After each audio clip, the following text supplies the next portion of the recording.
திறமை அடையாளம் காணும் திறமை. அப்படி அந்த திறமை நான் உருவாக்கியது அவருடைய தாயார். அவரை கூப்பிட்றேன் மேடைக்கு. இது இறைவனுக்கு புதுமையாக இருக்கும். அன்னை நம்ம பெற்றெடுத்த அன்னைக்கு மரியாதை செலுத்துகிறோம். அந்த கவிஞர் பேர் Vivek. Please Vivek, come to the dais. அவர் பேசுவார், அன்னையை பற்றி சொல்லுவார். அவர் எழுதிய வரிகளை படிப்பார், பேசுவார். விஷயம் என்னன்னா, ஒரு பெரிய சாதனை பண்ணுங்க விஷ்ணுவரால். ஏஆர் ரஹ்மானுடைய சகோதரி ஏஆர் ரஹ்மான் இசையமைக்க இவர் பாடல்களில் first time history green anthem ready பண்ணிக்கோம். கிரீன் ஆந்தம், ட்ரீ ஆந்தம்னு திரைப்பட அவ்வளோ பேர் நடிகர்களும் பாட போகிறாங்க. வீடியோ ஷூட் பண்ண போகிறோம்.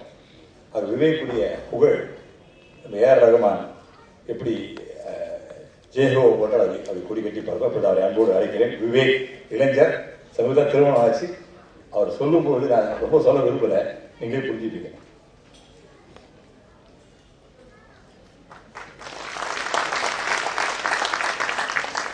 ரொம்ப ஷார்ட்டாக முடிச்சிடறேன். நிறைய பேர் இங்கே பேசுறதுக்காக வெயிட் பண்ணிட்டு இருக்காங்க.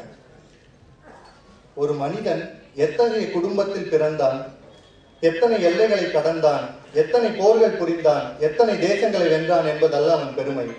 ஒரு மனிதன் பிறர்க்காக எத்தனை முறை கண்ணீர் சிந்தினான் என்பதே அவன் பெருமைன்னு சொல்லுவாங்க. மனிதர்களுக்காக மட்டுமல்ல, இலை செடி கொடிகளுக்காக கூட கண்ணீர் சிந்த ஒருத்தர் இருக்காரு அப்படின்னு நிரூபிச்சிருக்காரு திரு எம்பி நிர்மல் அவர்கள். அவருக்கும் இங்க குழுமி இருக்கிற அத்தனை நல்ல உள்ளங்களுக்கும் வணக்கத்தை தெரிவிச்சுட்டு, அவங்க சொன்ன இறை வணக்கம்ங்கிறது தாயை வணங்குறதுங்கிறது, அந்த தாய் பற்றி ஒரு கவிதையை மட்டும் சொல்லிட்டு நான் விடைபெற்றுட்டேன்.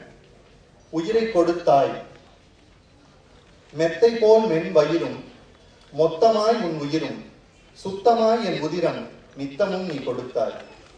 கர்ப்பமாய் என்னை தரித்து, சிற்பியாய் உருவெடுத்து, நுட்பமாய் சிலை வடித்து, சிற்பமாய் என்னை முடித்தாய்.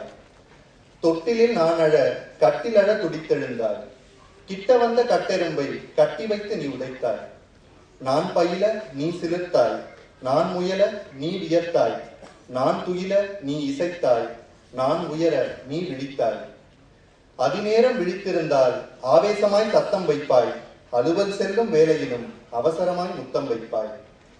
நீ எண்ணெய் ஊற்றி சுட்ட தோசை எப்படியோ நெய் மணக்கும், நீ உன்னை ஊற்றி சுட்டதனால் தான் உயிர் வரைக்கும் அது இனிக்கும்.